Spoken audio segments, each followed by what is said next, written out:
All right, let's look at master pages. Okay, so we have our A3 document here, or an A3 document, which is going to be the basis for our portfolio.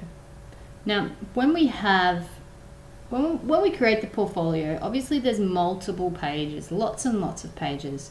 So in order to make sure that we create consistency and professionalism across those 80 pages, it's a really good idea to have at least one master page to create some consistent elements that you will see on every page of that document. For example, a page number. So why do we want to use? That's why we want to use masters. But what is a master? It is, like I said, it's a template that you use to generate multiple pages in your document that have similar content. So where do we find masters? Inside our pages palette.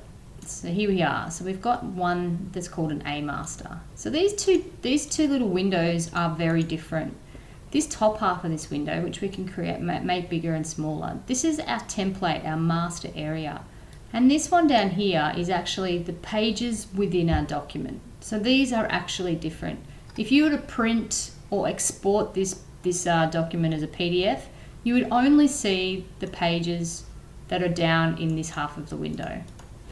All right, so let's actually go and have a look at our master. How do we do that? We double click on the window, and now you can see the little black highlighted area. That's showing you what we actually are working on within our document. If I double click on the page 1, now the black's highlighted there, the number there, that means we're working on that. So we double click back in here and we're back into our master. All right, so I'll just give you a quick demo of what a master does. So what I'm going to do is I'm just going to draw a simple box down the bottom of the page.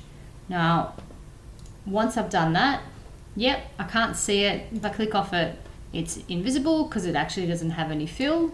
So once I've selected it again, I'm going to go up to my swatches palette, which is where all of my colors are, and I'm going to choose a color for my document, and I want to choose like a dark gray, so I'm going to do a 90, like a 85 tint of black.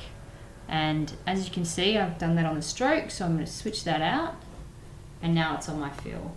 Okay, all right, I don't know if you've noticed, so this isn't our master, but if you have a quick squiz over to the pages area, you can now see that that grey box is now on the bottom of our first page. A master applied. So that means that this little letter here, A, means that anything we do to our master here, A master, it then creates that on this page. So if I click onto that page, now we have that element on that page too.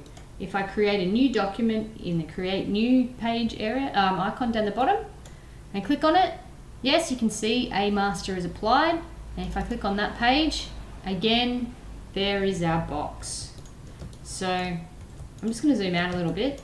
You can see page 1 here. If I click on my move tool and I click onto anywhere within that area on the canvas, I'm now working on page 1. If I scroll down to page 2, I'm now working in page 2. If I'm on masters, double click into there and I'm into my master document.